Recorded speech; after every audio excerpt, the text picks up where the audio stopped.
Gvern nazzjonalista minn dejjem kien pilastru biex titwettaq il-bidla meħtieġa fis-settur tal-edukazzjoni f'pajjiżna u l-viżjoni li bdiet fis-sena 2000 waslet biex illum pajjiżna għandu l-istituzzjoni edukattiva tal-MCAST li qed toffri possibbiltajiet ġodda lil diversi studenti u tagħti opportunitajiet ġodda lil kulħadd. Tossok gburi il-Gvern nazzjonalista 20 sen ilu, 22 sen ilu wellet propju din il-ħolma. Però rrid ngħid illi dan kien proċess kienet ħolma li mbagħad komplet titwettaq ukoll minn gvernijiet differenti.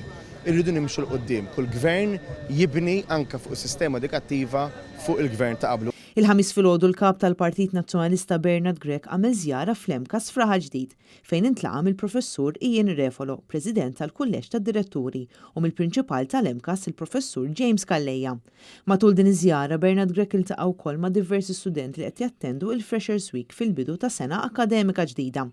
Kienet anke okkażjoni fejn wieħed seta' jara l-investiment qawwi li sar fl-MCAST sa mis-sena 2007 grazzi għal miljuni kbar illi ġew mill-Unjoni Ewropea. Rrid nara illi din l-istituzzjoni tkompli tikber, tkompli tissaħħaħ u tkompli tiġbed leha dawk iż-żgħażagħ, dawk l-istudenti illi minkejja id-diffikultajiet tagħhom altrimenti setgħu ma għamluhiex fil-ħajja imma hawnhekk ikunu jistgħu jibdew mill-liema livell huwa possibbli għalihom li jibdew ma fl-aħħar mill-aħħar jaslu fejn jixtiequ. Irridu mmexxu aktar fuq l-apprendistat, irridu mmexxu aktar fuq is-snajja u bla dubju din l-istituzzjoni hija l-post ideali fejn nistgħu wkoll ninkludu dawn it-tibdiliet li rridu nseħħu f'dan il-pajjiż.